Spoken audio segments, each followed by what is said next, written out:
Hey, She Slayers, and welcome to another episode of She Slays the Day podcast. I am your host, Dr. Lauryn Brunslick, and today we are having a fun conversation with a behavioral science marketing expert, Nancy Harhut.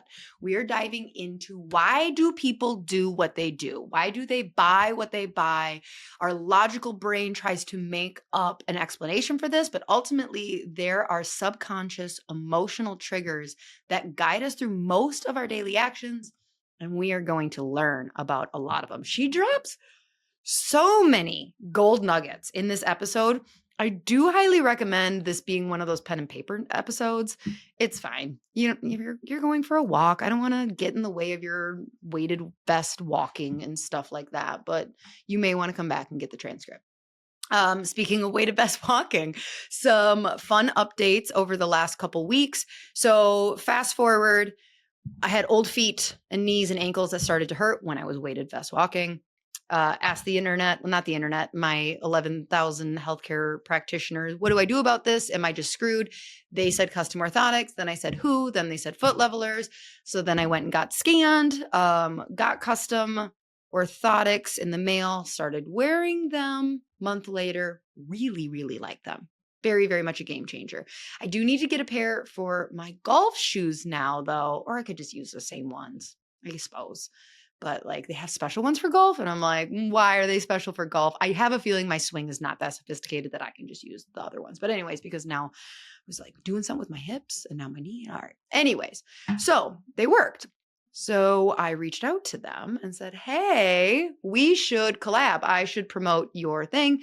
And so if you are in the inside of our healthcare membership, the Uncharted Collective, that is where over 125 healthcare professionals of different types are learning how to create an online brand that is monetizable way earlier than they thought it would be, getting people to monetize at 500. We have people who have made a couple $1,000s, less than 400 followers. It is awesome. I'm not going to tell you it's easy over there. Things like pitching to brands and showing up consistently, it's mentally difficult, but we lay out the steps for you and it's quite strategic. So you should check that out. But over the next couple months, I am going to be breaking down my conversation with signing on as a brand partner with Foot Levelers. It was kind of an interesting one because I thought I knew what they wanted. But, in that meeting, they were like, honestly, we feel really understood in the low back pain, hip, knee, ankle, foot pain arena. We feel like so many healthcare providers don't understand that nervous system approach, that custom orthotics with our triple arch thing can see, aren't I a great brand? So I had to do homework. So over in the Uncharted Collective, I'm going to be breaking down kind of that conversation, what questions I asked them, what questions they asked me, and how we came to a price and all of that fun stuff. So if you are a healthcare provider feeling like you don't want to quit your day job, you like your day job, but you wouldn't mind an extra 10 to 20 grand a year. And if, hey, that over time built and turned into an extra $50,000 to $100,000 a year, and you want to know the roadmap for that, you should absolutely check out the Uncharted Collective. Okay. Today, let's get to it, shall we? So today we have Nancy Harhut, and she helps you get people to do what you want them to do. Isn't that great? Like, isn't this like a Control Freaks Anonymous meeting, except the opposite? We're going to actually, instead of helping you release your control issues, we're going to help you nail down your control issues even better. She's a sought after speaker in the US and abroad. She is known for her actionable insights that focus on the impact of behavioral science on marketing and sales. She's the co-founder of HBT Marketing. Nancy's been named one of the 10 most fascinating people in B2B marketing, a social top 50 email marketing leader, and a top 40 digital strategist. She's the author of Using Behavioral Science in Marketing, Drive Customer Action and Loyalty by Prompting Instinctive Responses, published by Kogan Page, named a hot new release by Amazon, and currently being translated into 9 languages. It's a good one, I promise. You're going to like it. You're going to learn some stuff. We talk about AI. We talk about, we talk about how AI is changing copywriting and marketing. We're going to learn buzzwords, say these words, don't say these words. Just lots of she just randomly says stuff. And I'm like, oh shit, I'm glad you said that, because we wouldn't have learned that if you wouldn't have said it. And that was groundbreaking for us healthcare providers. But you know what we're going to do before we jump in to the nitty gritty things. We're just going to take 30 seconds. We're going to take a nice deep breath in. Close your eyes if you can. Feel yourself grounded to this earth. Y'all, this is not that serious. Some of you may be going through some truly serious things, and you probably understand that more than everyone else. There are things that truly matter. Our health, our family's health, and the love and connection between our family. That's what matters. So I'm sorry if you're going through a rough road of revenue being down, your associate quit, your office manager of 10 years is retiring. Fill in all of the fun entrepreneurial journey things. Are you having fun yet? I see you, and this is hard. You're not doing it wrong. Well, you might be doing some things wrong, but that's okay.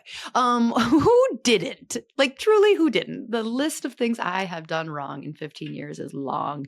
And there are 300 and whatever episodes on that journey. So you were validated. This is hard. Just keep picking yourself up, keep learning, keep consuming content like this, and just applying it.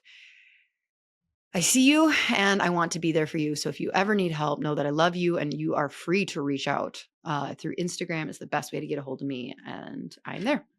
In your name we pray. Wasn't really that. Okay, get some sunshine today, people.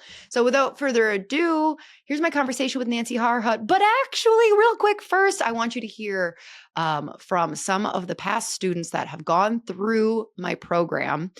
The Uncharted CEO, different than the Uncharted Collective. The Uncharted CEO is my 8-week intensive program, and it starts it starts really this Friday. Doors close August 1st. So if you're listening after August 1st, there's going to be another one coming in January. You missed the boat. I apologize.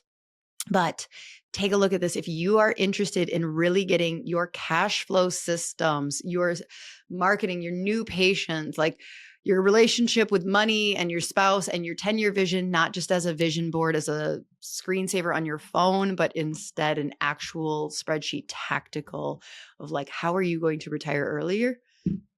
This is for you. You should check it out. So we will have that link below. And here is just a real quick excerpt, some of the success stories of our students. Enjoy. Formative experience that I had from this program was recognizing that success is or can be defined as something that's current. And so it's given me the confidence to be, a good boss, a good practitioner. And so moving forward, it's gonna make some of those goals that I thought unobtainable more obtainable. And when going through the program, Lauryn and Kirby both helped me realize that these are tools to help me grow to get to where I really want to get in life and help serve more people. Gave me the tools to really grow and expand my practice, just a tool set that you can keep coming back to and keep growing and expanding in ways that I wouldn't have thought possible for a practice. Seeing how I could easily save in my personal life really gives you an opportunity to look at your personal finances and see that there are aspects of it that you are succeeding in that you didn't realize. Okay, so Nancy, what is your background? How did science and marketing kind of come together in your world? I grew up as a copywriter at an ad agency, right? I studied journalism in college. I realized I wasn't going to be a great newspaper person, but I could be a great marketer, right? So I got myself a job in a marketing agency and began to work my way up, copywriter, associate creative director, creative director. At one point, one of my mentors recommended a book to me called Influence, the Psychology of Persuasion by Dr. Robert Cialdini. And that just sent me down the rabbit hole. It opened my eyes to behavioral science. I was reading his book, making margin notes. thinking about the clients I was working on, one was a newspaper publisher trying to get more subscribers. One was a company that sold insurance, trying to get people to buy more insurance, a wide range of things. And I was reading the book. I'm like, oh, I could try that here. I could try that there. So I started to blend what I knew, which were marketing best practices, with what I was reading about, which was behavioral science, brought the two of them together and began to see more response. And that was the point of no return. And, so I just continued to study behavioral science. I had the opportunity to work with some behavioral scientists and some cognitive scientists, and eventually hung out my own shingle, started my own agency, and was lucky enough to be offered the opportunity by Kogan Page to write a book. And That's me. So there you have it. what I think I get what behavioral science is, but like what is behavioral science? So yeah, that's a great question, because people do have a tendency to define it differently, but very simply, it's the study of how people behave, right? But more Mhm. specifically, why they do what they do. And that's important to marketers, but to business people, to entrepreneurs, to really anybody who's trying to convince someone to do something. Because if you understand why people do what they do, it puts you in a position to influence them to make it more likely that they'll do what you want them to do. And what behavioral scientists have found is very often people rely on these hardwired decision making shortcuts. There's just so much information coming at us. There's so much that we have to do, that we can't possibly think about every action before we perform it, or we'll just never get around to doing anything, right? We can't weigh all the data, weigh the pros and cons, come to a decision. Sometimes we do, but very often we're just cruising along on autopilot. And there are certain uh, nudges or triggers or prompts, certain things that will push you in one direction or another. It's like putting a thumb on the scale. And if you're aware of, which thumb to put on the scale, or how to put the thumb on the scale, you can make it more likely that people will do what you want them to do. There's no magic wand. You can't make somebody do something they're not going to want to do, but you can increase the likelihood that they'll notice your message, that they'll understand it, that they'll remember it, and that they'll respond to it by using these behavioral science prompts. And sometimes it's the matter of one word over another, or phrasing something one way versus a different way, or including a bit of something in your marketing message that, maybe you didn't think you needed, but it made the difference because of how people kind of automatically make decisions.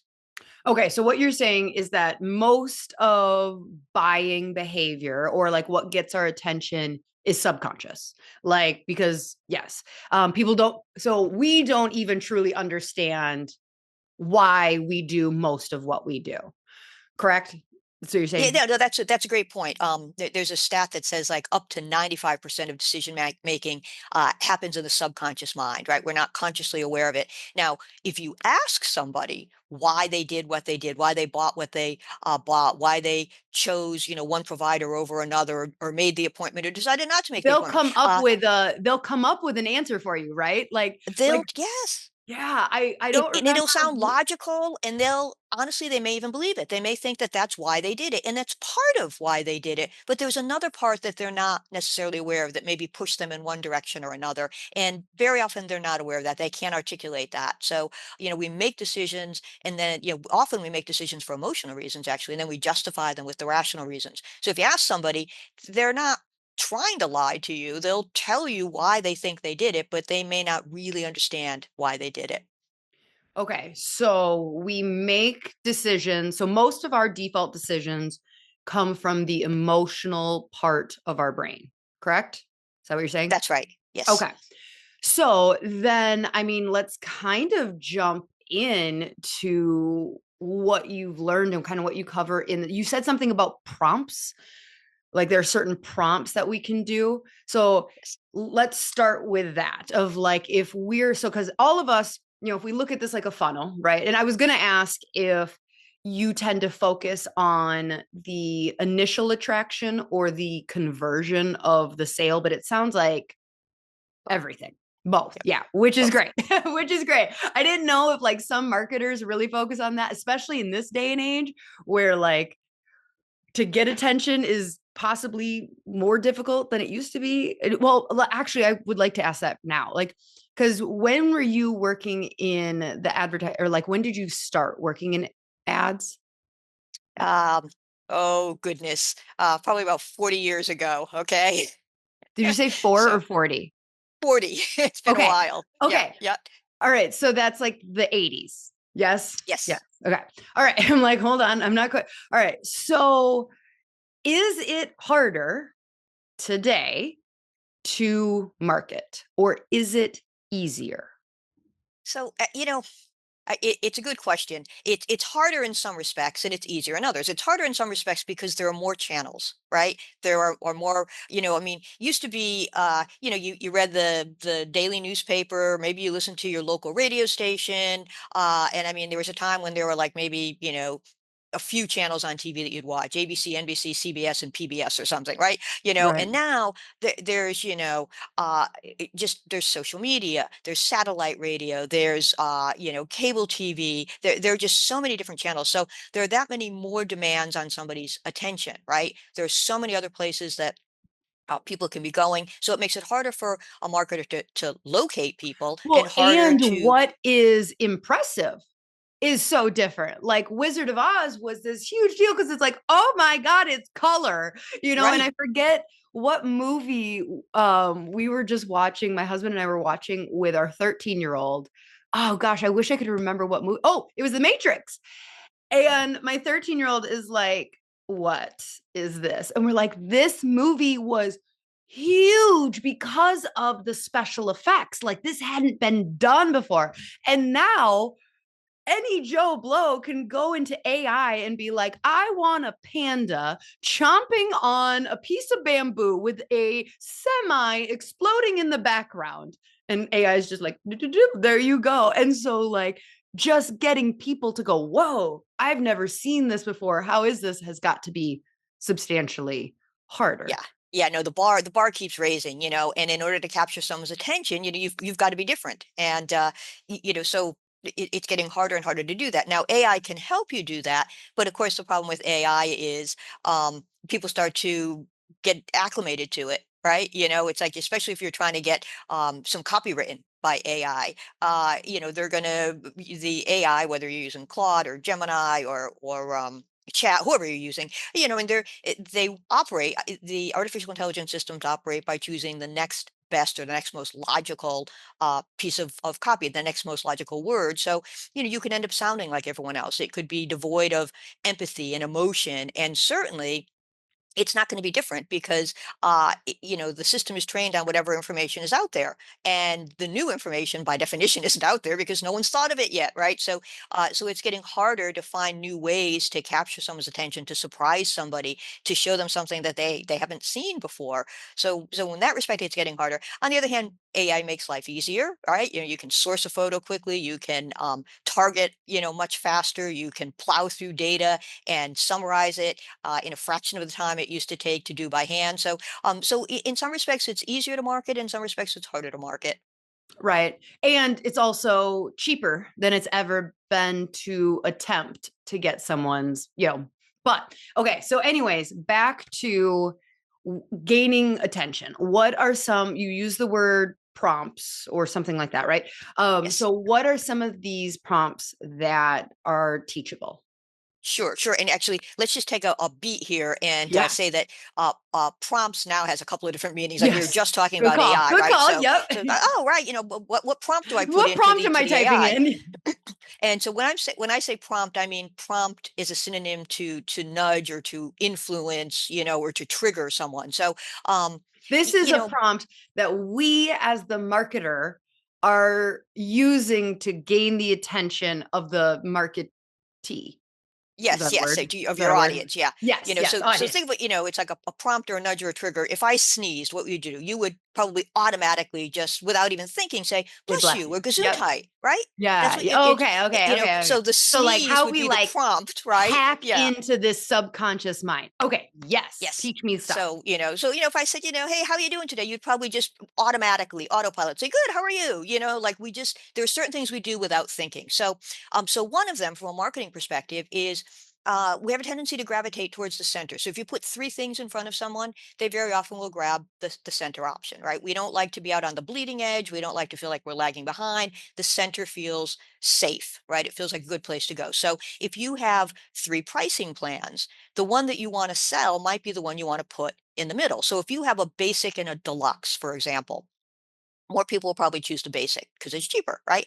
But if you add a super deluxe, what that's going to do, it's going to drive more people to that middle range, the deluxe, right? So when there was a basic and a deluxe, more people took the basic. When you have basic, deluxe, and super deluxe, more people are going to go for that middle option. It's just one of those, we don't spend a lot of time thinking about it. We just kind of head in that middle direction.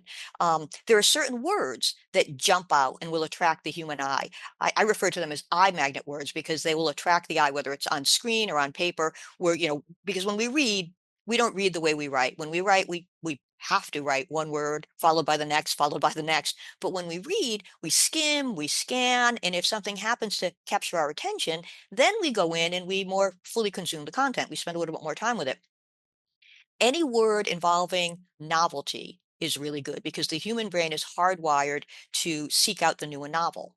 The human brain is hardwired to seek out the new and novel because when we find something we think is new, it releases dopamine, which is, among other things, a feel-good chemical, right? So we're constantly jonesing for that next hit of dopamine. So anytime in your marketing, you can use words like new, now, introducing, announcing, I thought, finally, okay, soon. my brain literally was like, okay, so if I could incorporate the word like lion into my healthcare.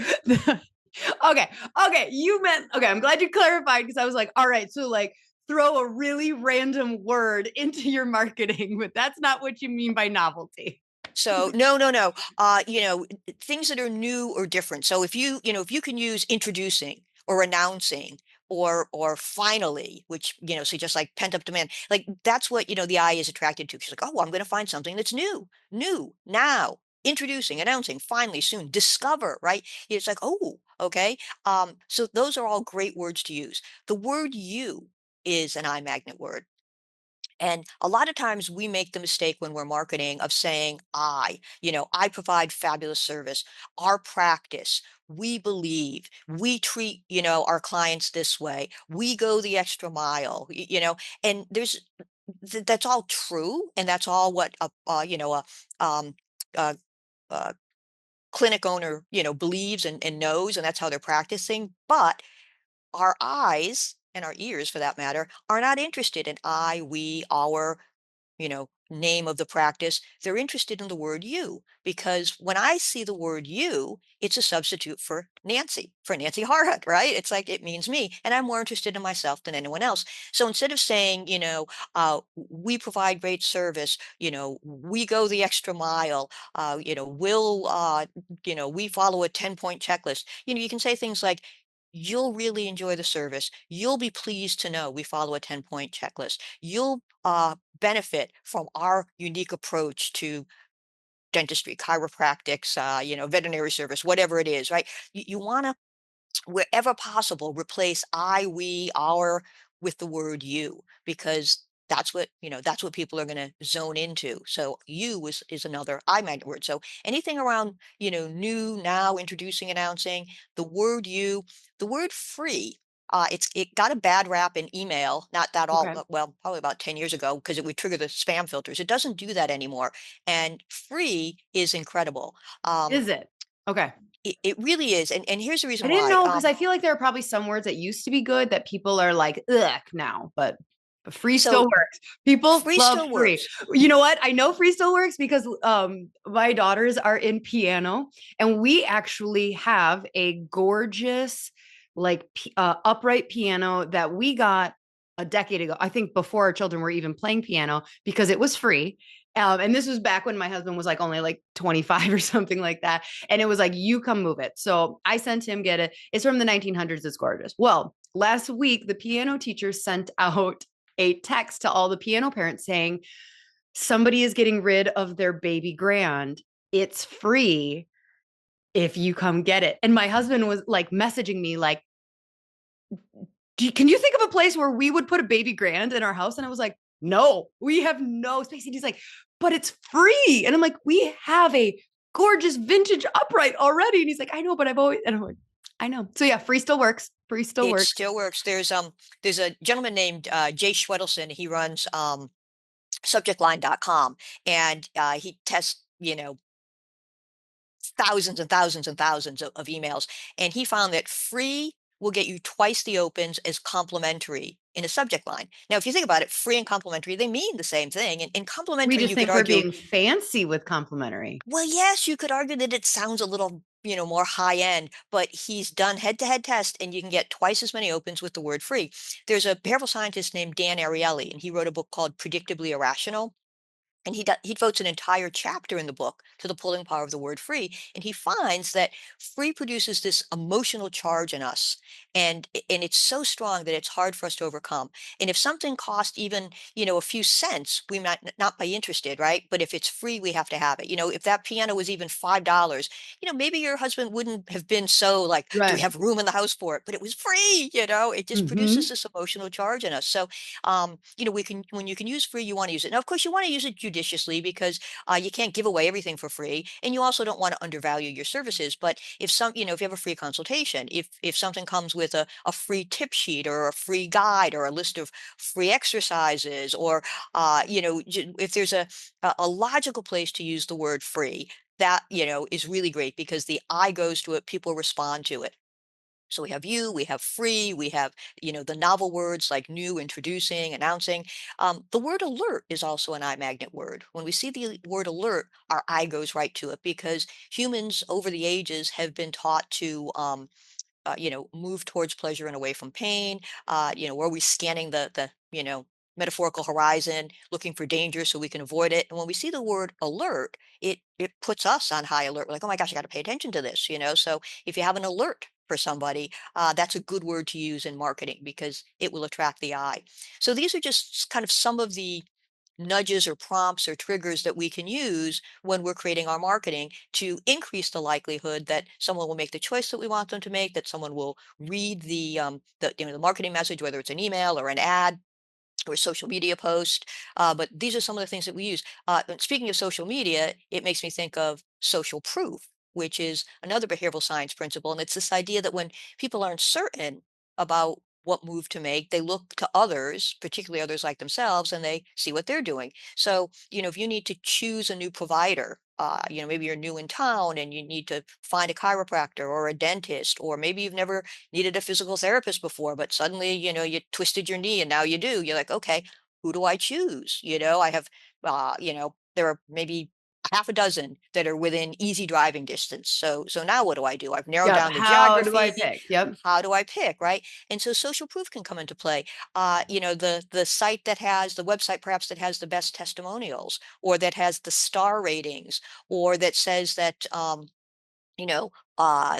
they've got, 1,000 satisfied customers, or they're the fastest growing practice in the area. Those are all elements of social proof, right? If there's lots of customers, okay, that must mean the place is good. If it's the fastest growing, well, that must mean it's good. If And there are that's a good one for a new one testimonials, because if you're like, well, I don't have 300 Google reviews. I don't have, yeah, fastest growing.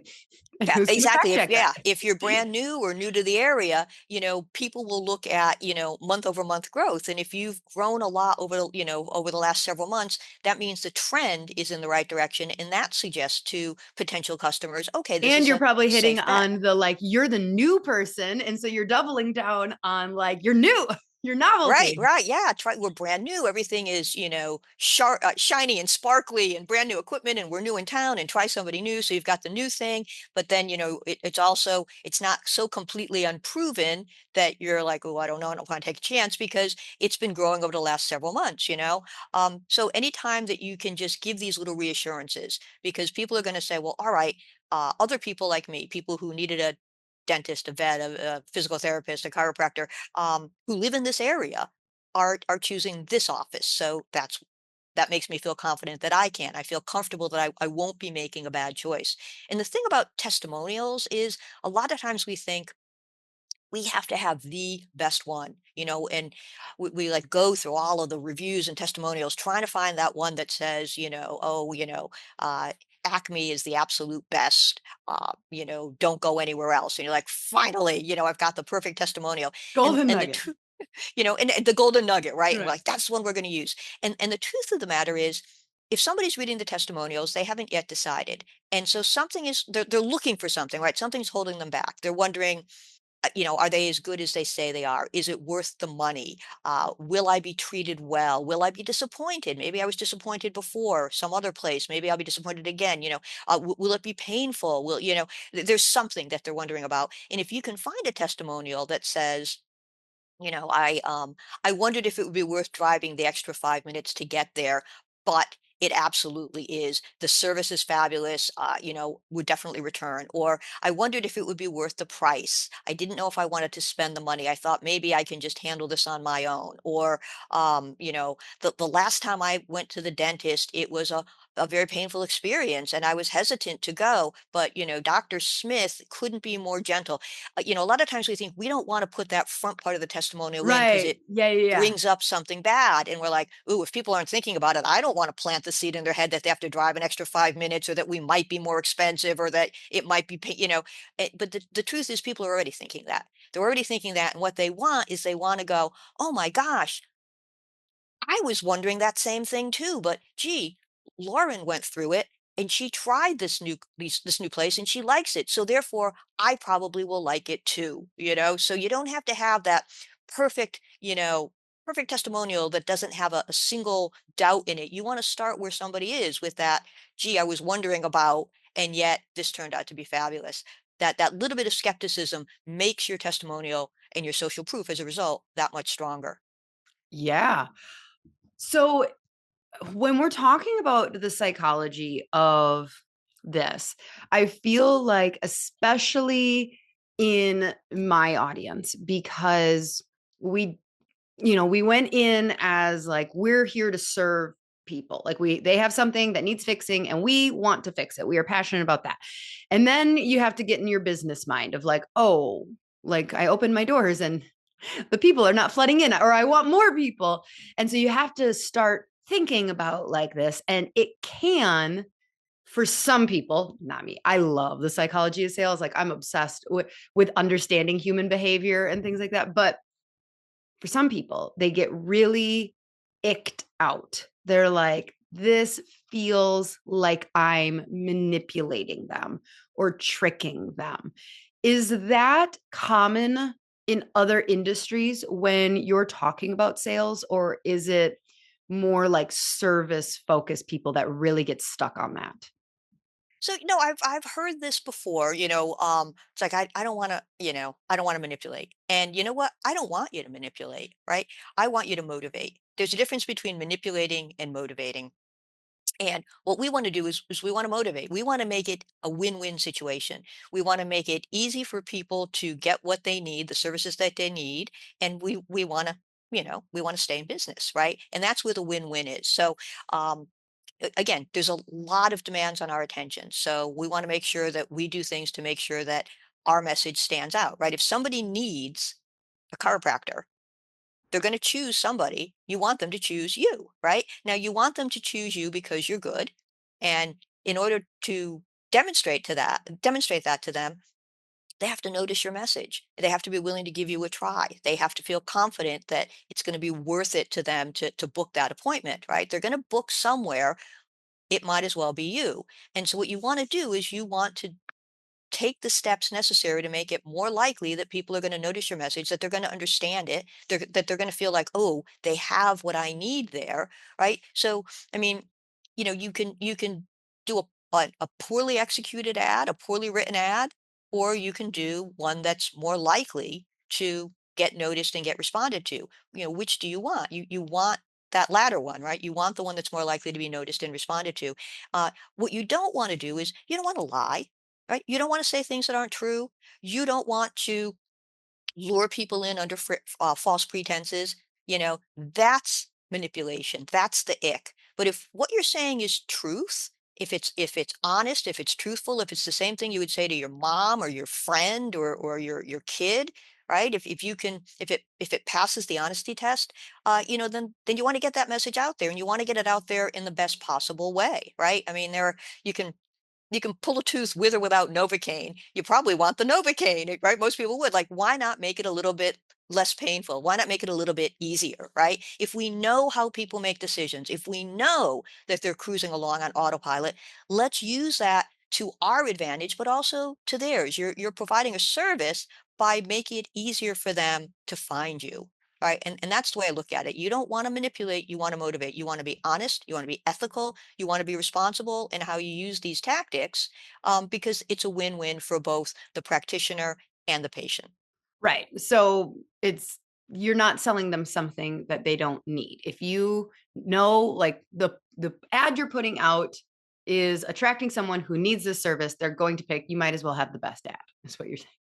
Exactly. Yeah. I mean, because they're, if they need the service, they're going to choose someone. And, why not choose you? Because you're going to be the best, right? I mean, we all have to believe that we're providing the services that people need and that we're very good at what we do.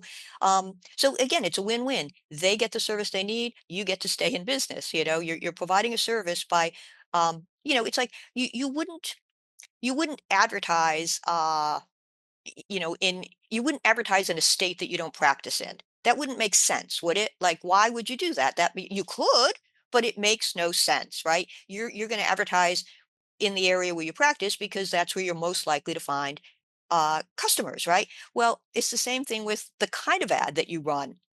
You could slop one together without a lot of thought that doesn't take into account how people make decisions, or you could carefully put one together that does take into account how people make decisions. Wouldn't it make more sense to take into account how people make decisions? If we know that when people see the word announcing, they're more likely to read the ad. Well, if we have an opportunity to announce something, let's make sure we use that word. If we know that free outpulls complimentary, let's use free if we're going to be offering something that we're not going to be charging for. It's those kinds of things. We want to be motivating, but we don't want to manipulate. Right? We don't want to say we have something free and then not offer something free. That would be manipulation, right? Right. So as you were talking, I was thinking about, are you familiar with Alex Ramosi? I can't say that I Yeah. am. So he's Sorry. like a big sales guy right now. Well, I don't know if he would call himself a sales guy. I don't know he's a business entrepreneur. And he has a book called $100 Million Leads. I think he has two that starts with $100 million. And I believe it's the Leads ones that I was reading. And in it, he was talking about how you either need to be, when people are making a decision, and feel free to just rip this guy apart also. So he says, like, when people are making a decision between, choosing something, you either want to be the cheapest or the most expensive because they're going to overlook the middle, and you never want to be the cheapest because that's a race to the bottom, because somebody's always going to come in and be able to be cheaper than you. Like, you can't out Walmart type of thing. But I feel like that goes against this middle principle. So if I call 3 dentists and they can all get me in on Monday, and one is $40 to fill my cavity, one is $250 to fill my cavity, and one is $150. I feel like I would go with the 150, but maybe it's just because I've been talking with you. There's probably more that's going into it, into that decision. I don't think I would go with the cheapest. I wouldn't. I don't know. Maybe not. So yeah, so he's saying, like, oh, you always want to be the most expensive. And I was like, ooh, okay. So what are your thoughts? That's interesting. The behavioral science behind uh, the three, it's called the pull of the magnetic middle, is that, you think, like you said, well, I don't want to do the 40 because I don't know, what are they going to fill the cavity with? Is it going to be unbelievably painful? Is the filling going to last? You don't think you're going to get good service when you look at the three. And then the 250, you think, well, I'm going to get overcharged, right? But that 150, you look and you're like, that's the safe spot for me. I'm not going to be overcharged, but I'm not going to get shoddy service. I totally agree that you don't want to, start engaging in that race to the bottom, where you have to be cheaper than, your competition, and then they lower the price, so then you lower your price, then they lower, and it really is a race to the bottom, and it's very hard to sustain. That doesn't mean that you can't offer specials or have the occasional sale or have a good, better, best, but always trying to be the cheapest provider is a tough, maybe not impossible, but it's a tough space to win at. But always being the most expensive, people say that they're price sensitive, and to a certain extent they are. I mean, price does equal value, and sometimes we'll when we don't know how to evaluate something, we'll use price as a proxy. So if I don't really know how expensive it If is you to have fill a no cavity, other information. if you have no other information, you might say, well, all right, I'm going to use as price as a stand-in or as indicator for, how good something is. But, it's hard to carve out a spot as the high-end provider, the luxury provider. Some people can, and if you're able to, that's great. But I wouldn't discount that, that idea of the middle range. Now, you when you gave the example, you talked about, like, all right, I want to get my cavity filled, and I talked to three different dentists. But the other thing you can think about is within your own practice using this. So maybe you have, a plan that, people can come in and they can get, um, you know, a chiropractic appointment once a week for the next 6 months, or maybe it's once every other week, or maybe it's once a month, right? So, you've You almost got must be like a familiar good with chiropractors. I I've seen one or two, yes, Yeah. but you know what I mean? It's like, you can, so it's like, all right, maybe people aren't going to buy that once a week one, but if you've got a once a week, twice a month, and a once a month, you might be able to get them to that twice a month one, because it's like it's not the once a week and it's not the once a month. Whereas if you only had a once a week and a once a month, people might opt for the once a month, right? So it's thinking about how within your own practice you might be able to use that idea of good, better, best, or the pull of the magnetic middle. So it might be a little bit different than Alex in his book, where he's talking about, only the high end, never the low end. There are Right. ways to within it have that middle option. Right. And I mean, if all I was presented was the financial options, but like we're not in this vacuum where we're making a decision only on price, right? So like what are some of so like if I am looking at three different clinics for something, what are the ways, like what's the psychology that I'm taking in subconsciously? Sure, sure. So yeah, it's funny. There's an author. Her name is Melina Palmer, and she wrote The Truth About Pricing, I think, and she also teaches at Texas A&M. And she says, people will tell you it's about price, but it's rarely only about price. There's so much else that goes into it, and I think Yes. that's what you're bringing up now. And you I mean, said yes. social proof. So obviously I'm assuming So like social proof is yep. one. So definitely social proof is one. You want that sense that, okay, I'm going to be I'm making a good choice. I'm not going to be disappointed. So if a lot of other people, especially people like me, have been there, that's good. So it's your ratings, it's your reviews, it's your testimonials, it's the number of customers or patients you've served. So there's that. There's also the authority principle. So we, ever since we were kids, we've been taught to recognize and respect authority. So by the time we're adults, it's kind of ingrained in us. And when an authority says something, we have a tendency to believe it. And so finding the right authority. So if you've been endorsed by the American Dental Association, or if Boston Business Journal has written you up, or the you know or Good Housekeeping gave you the seal of approval, or something like that, or the Association of National Chiropractors, you're a member, right? Anything like that would just let somebody know, oh, okay, they seem legitimate. Like within this particular sphere, that is an authority, right? The American Medical Association is an authority for doctors. The National Chiropractic Association, if it exists, would be an authority, and it may not. I don't know, but that would be an authority, right? The ADA, the American Dental Association.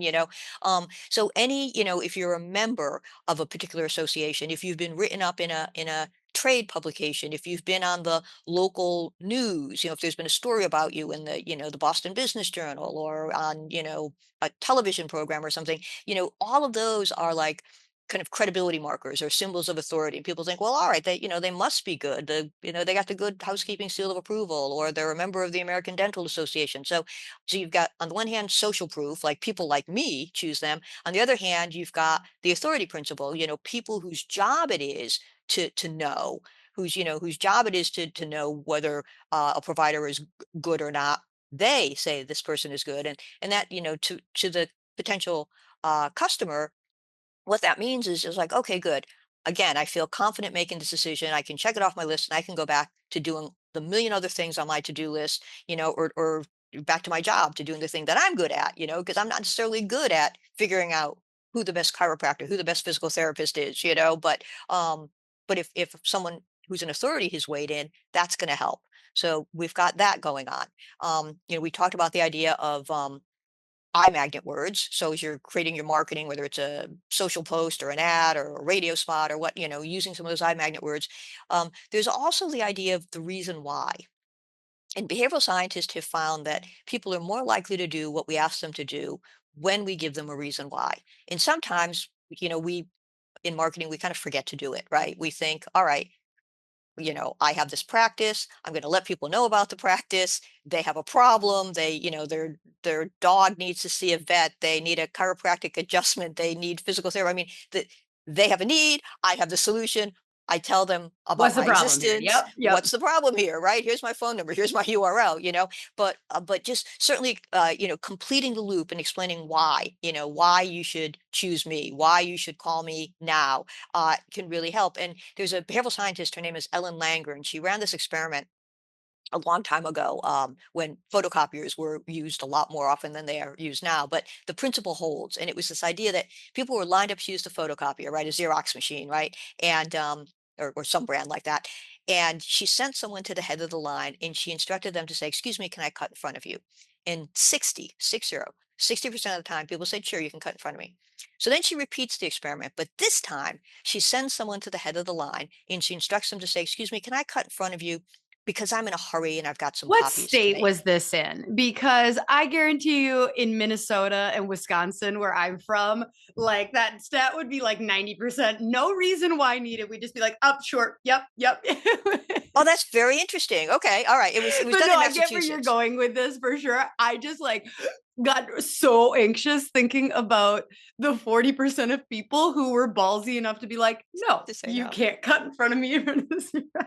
That's funny. Now, see, I'm in Massachusetts. I read the study and I found myself thinking, I'm not as nice as I thought I was, but okay, Okay, so I interrupted regional you. Okay, differences, so right? when the But person comes to the front But okay, and so has a first time she's reason like, "Can I cut why, in front of you?" 60% of the time they can. Second time she comes back, she says, or they come back and they say, "Excuse me, can I cut in front of you because I'm in a hurry and I have some copies to make?" Well, the 60% number shoots up to 94%, right? And as I tell you this, Lauren, you might say, "Well, they said they were in a hurry," but Dr. Langer repeats the experiment a third and final time. She sends someone to the head of the line and instructs the person to say, "Excuse me, can I cut in front of you because I have some copies to make?"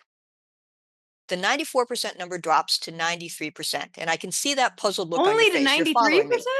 It dropped 1 percentage point. Now, everybody standing in that line was standing Because in they that have line copies to make. because they have copies to make, right? So Langer identifies the word because as an automatic compliance trigger. When we see or hear it, we just kind of automatically go into, yes, yes, you can. Yes, go right ahead, without giving it a lot of thought.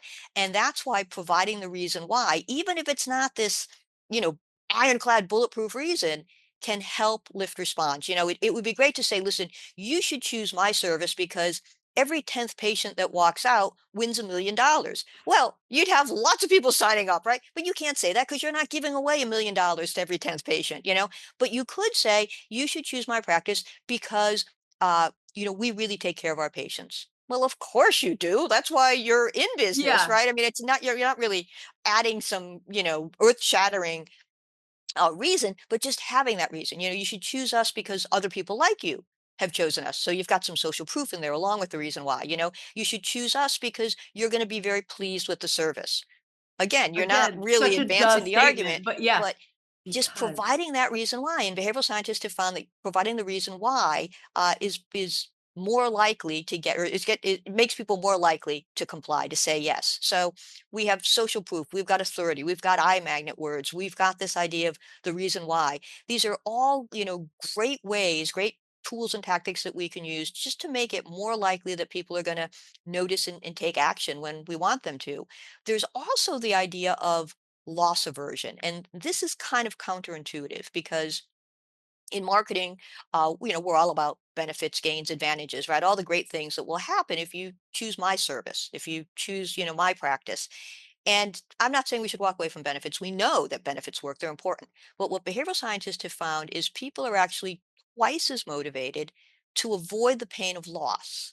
as they are to achieve the pleasure of gain. So working in a little bit of loss aversion, a little well-placed loss aversion can actually go a long way. There was a study that was done and people were selling home insulation. And so the salesperson either said, if you insulate your home, you will save 50 cents a day. Or they said, if you don't insulate your home, you are losing 50 cents a day. Well, they got twice as many people to say, yeah, I want to insulate my home, when they said, if you don't insulate it, you're losing 50 cents a day. Even though we would think everybody's about saving, right? We love savings. We like the benefit. Like, why would I insulate my home? So I can save money, right? But the idea of framing it as a loss was what got more people to respond. So anytime we can use a little bit of loss aversion, so either pointing out what somebody is going to lose if they don't choose you, or pointing out the pain that they can avoid if they do choose you, that can be very powerful. So it's not all about the benefits. Sometimes it's a little bit of loss aversion. And sometimes it's very easy. Instead of saying, hey, take advantage of these great services, we can simply say, hey, don't miss these great services. The two little words don't miss can be enough to trigger that idea of loss aversion. So it's not like we don't want to list our benefits, but we want to think about any way that we might be able to employ loss aversion, because that's what really captures people and makes them act. Where's the line between loss aversion and what I've heard people call like fear tactic marketing? Yeah, so in some respects, fear is a big motivator, right? Fear, sex, and greed, the three big motivators. But fear can be a big motivator. Loss aversion is tied to that because we don't want to lose out. We're afraid to lose out. The thing is, using loss aversion properly can be very powerful. Resorting to scare tactics, on the other hand, not so much. You don't want to scare people into doing something, but if you remind them of what they might lose or of the pain that they could avoid by choosing you, that can be very, very effective. And again, it comes down to good judgment, being responsible, being ethical, not saying something that you wouldn't tell your spouse or say to your mom, or say to your kid. Like, you don't want to feel icky. But, if you could say, hey, before you choose a provider, ask these questions. You know, are you, are you going to be guaranteed good service? Will you be able to talk to your professional if you have a question or a problem? Like, you kind of plant the seeds of doubt, and assuming that, you do allow conversations with the practitioner and the patient, assuming that, you do stand for good service, and you will correct any mistake that gets made. Like, you can actually say that because it's honest and it's truthful, and it's what would really happen. But say you're running a special, for the month of June, right? You could say, hey, don't miss out on our special. You'll pay more next month, right? That's a great way to use loss aversion, right? Instead of saying save now, you say you'll pay more next month. It's the same information. It's just how you're framing it. And the inclination might be to say save today, save in June. And yeah, that'll work. But what will work even better is you'll You're pay good. more next month, Yeah. because that's when the sale is over. You're going to lose out, when people don't like to lose. So it's it's in the execution. It's how you use it. Um, do you talk much about heat mapping of like what the eye does when it's like looking at an ad and like placement of things or visuals? Yeah, I get into that a bit. Yes, yes. Usually the eye either takes a Z or an F pattern, right? So we kind of start in the upper left and we scoot across to the right, and then we kind of come back over to the left and we go down, and then we run along the bottom, often the bottom margin. So um, the top left is a good place to put key information. Having information run down the left sidebar, just the left side is good.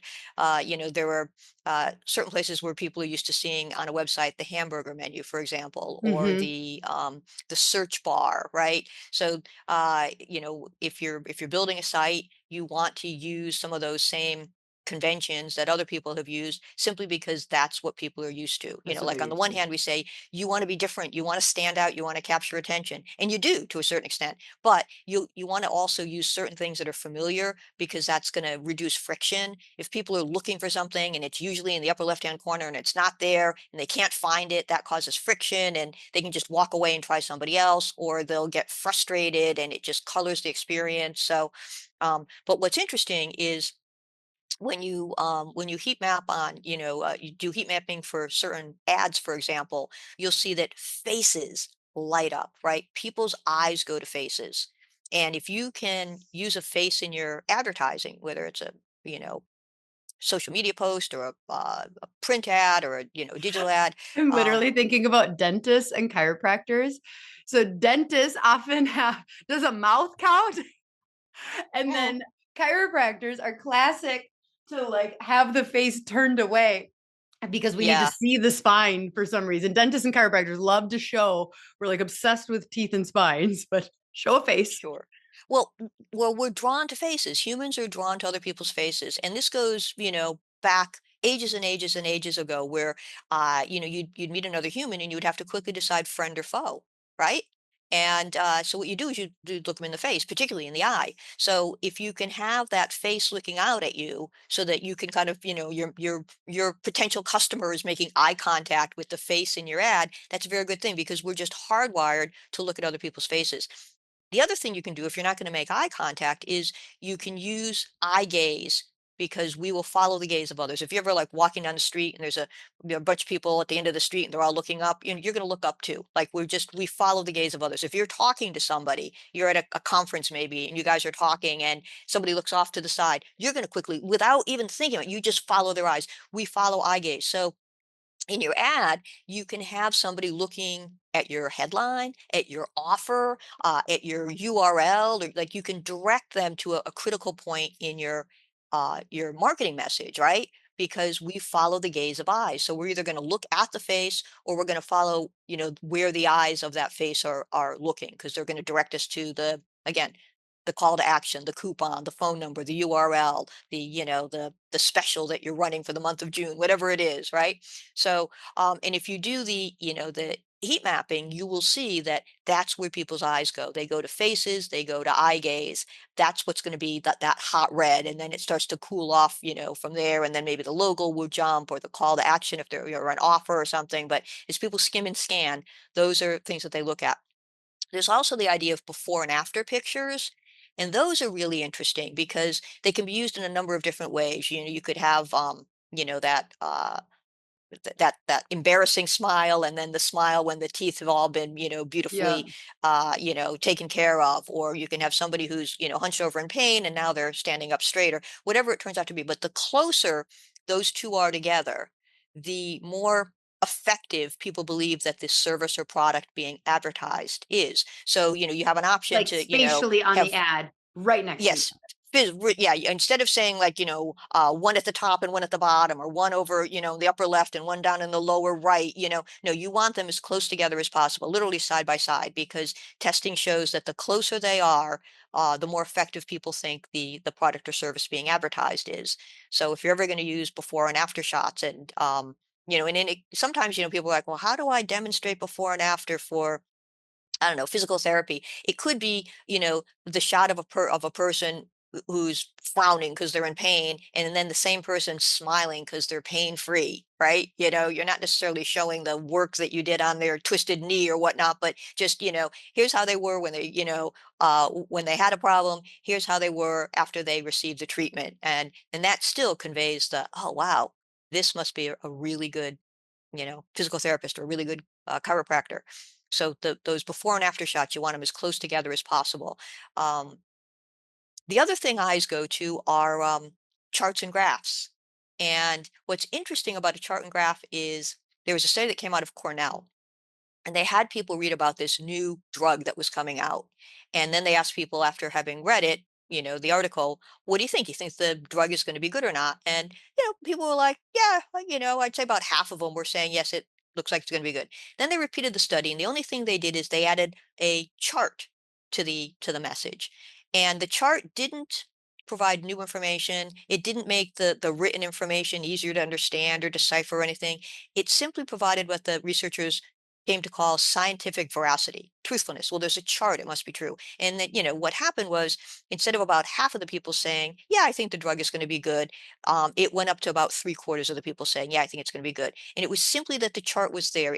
The chart signaled to people as we're making these shorthand decisions, using these decisions, making shortcuts. Oh, it must be true because there's a chart. I'm not going to spend a Huh. lot of time looking at the chart, but there's a Right. chart, and so it must be true. So Huh. You very have interesting. Yeah. so I mean, like, you have dropped, like, 200 just, like, little nuggets, that are all just, like, this information in your head. But one of my last questions is, so I am a basic non-marketer expert, and I put out an ad. Let's say it's a stagnant Facebook ad, and it's flopping. It's not doing well. How do I even begin to know, is it the visual? Is it the hook? Is it the aesthetic and the layout? Is it the call to action? Like, how do you even begin to start changing? How does the basic person start changing something like this? Yeah, I mean that is a great question. And especially if you're not an expert, and why would you be, right? Because you're an expert in what you're doing. You're an Right. expert in dentistry or chiropractic, so you're not going to be an expert in marketing. And even an expert in marketing, what we would do is we would say, all right, what we're going to do is we're going to test.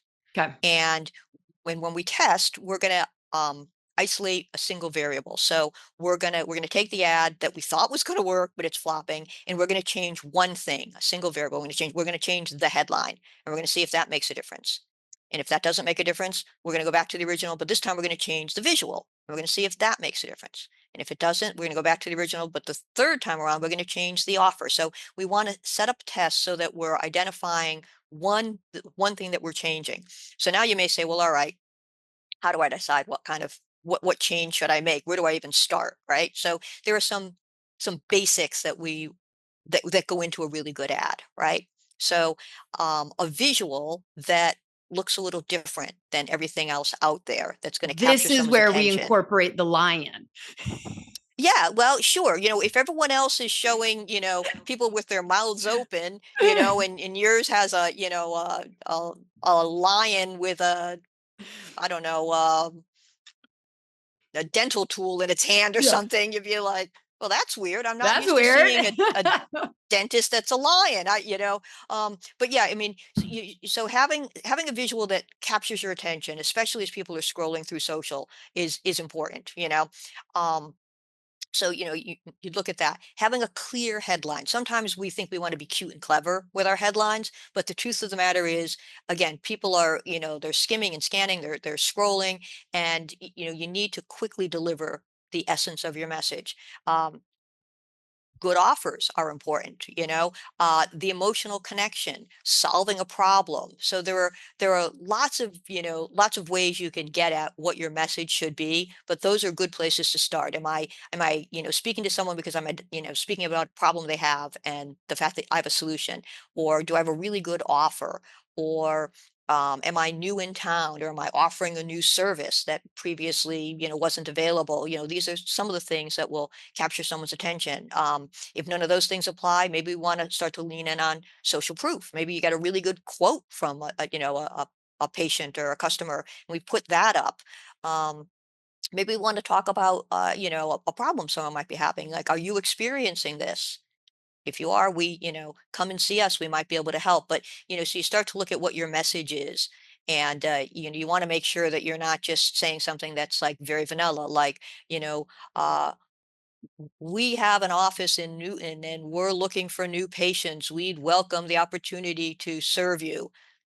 What's in it for Yeah. me, right? It's Right. we, and okay, yeah, but why would I want to go to you, right?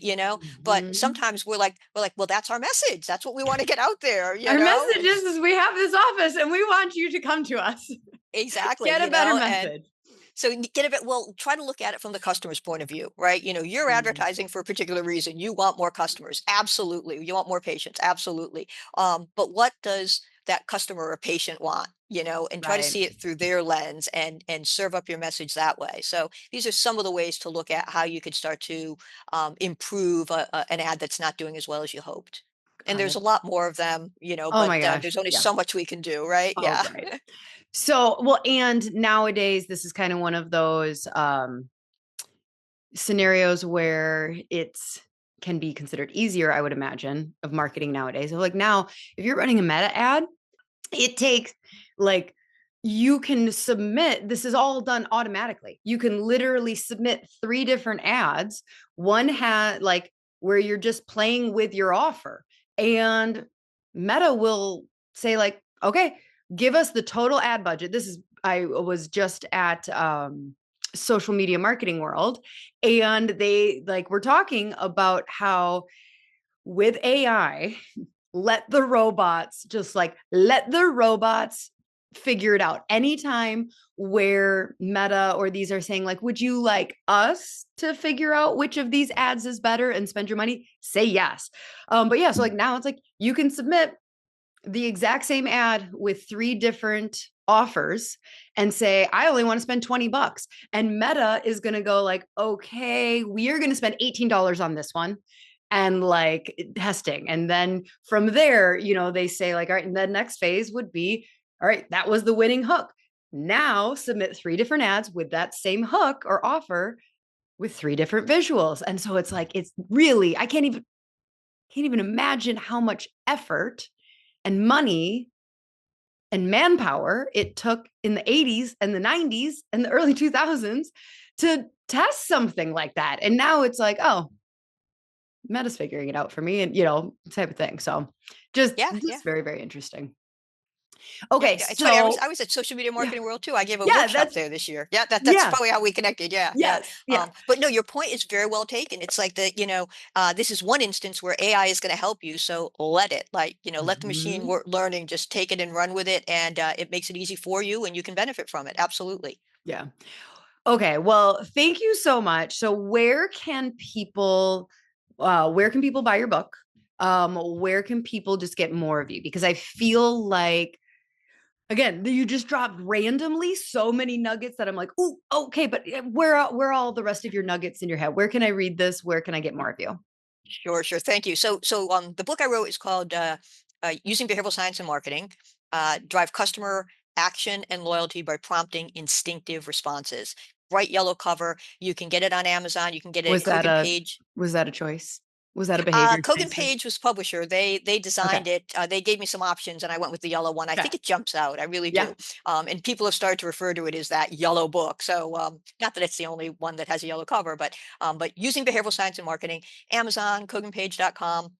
You can find me on LinkedIn, most of the socials actually, but LinkedIn is always a very good one. And then my agency is HBT Marketing, and HBT stands for Human Behavior Triggers, or hbtmktg.com, and you can find a lot of just resource material on the website, interviews and articles. And so for anyone who's looking to go a little deeper into behavioral science, I recommend any of those things. But the book is 288 pages, 17 chapters, and over 25 of these practical, proven, easy to use ways to increase engagement and response. So I highly encourage people to start there. Awesome. Thank you so much. I'm excited. Like as you were talking, it's funny because I have like undiagnosed ADHD. And so there's just so many like ads that we're in the process of running that I'm like, ooh, I'm going to go as soon as I get off this interview, I'm going to go make sure that we're using the word. I think we've been using complimentary, like, fuck that. We're using free, baby. Like, no, we're changing it. Nancy told me to. So I'm very excited to implement and integrate this information immediately into our sales. We'll have those links below for you, She Slayers. Make sure that you are on our weekly Slay newsletter where we're going to send out really important information and free offerings. Don't miss out on things. We send really cool things. And if you're not on my weekly list, you are missing out. Am I doing a good job, Nancy? You're doing a great Okay. job. Let me tell you, you got it. FOMO. So, all right, She Slayers, until next week. Bye.